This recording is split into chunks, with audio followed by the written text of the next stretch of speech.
Hey everyone, Nut Free Mama here. Today I'm going to show you how to make a keto breakfast casserole. Okay, let's start off with our ingredients. First you need one 16-ounce roll of some kind of sausage. You could do the spicy, I'm doing the mild here. You need one bag of the onion pepper blend, or just, onions and peppers that you cut up, but I'm just going to use this little bag that I bought in the freezer section, and it is thawed. Then you need one package of cauliflower, and you also want that to be thawed. Then you need 2 cups of shredded cheese, so I'm going to use half of this bag of Colby Jack. You can use any kind of cheese you want for this. Then we need 10 eggs, a half cup of heavy cream, and then 1 teaspoon of salt and a half a teaspoon of pepper. So let's go ahead and get started. I am going to preheat my oven to 350. You need a 9x13 baking dish, and I am going to spray that with cooking spray, and we are going to just go ahead and brown and crumble our sausage in a skillet.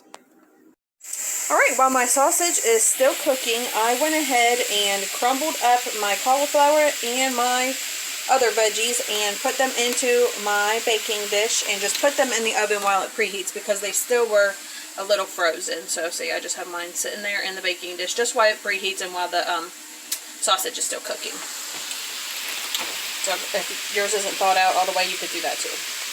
Alright, my sausage is finished, and I just put it onto a paper plate lined with paper towels, and then I just took more paper towels and dabbed as much of the grease off as you can. And now we are just going to add this to our veggies in the baking dish. Alright, I added my sausage to my veggies and just gave it a quick stir with a spoon, and next we are going to top that with our 2 cups of shredded cheese. Alright, that looks good. So next take your 10 eggs, and we're going to put those in a large bowl and add our heavy whipping cream and our salt and our pepper. And just go ahead and give those a stir with a whisk until they're nice and incorporated. Alright, that looks all nice and whisked together to me, so I'm going to pour it over top of my cheese layer. Alright, that looks good. I just kind of spread mine out with a spoon to make sure it was covering everything. So now we are going to go ahead and bake that uncovered 45 to 50 minutes.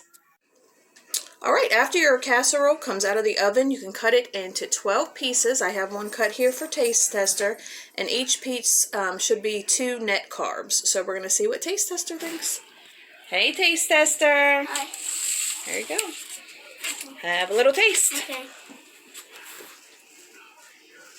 Damn, nothing else. That's good. Do you like it? Yeah. Alright, everyone, come back and see us again. Don't forget to like and subscribe. Like, subscribe. Bye. Bye.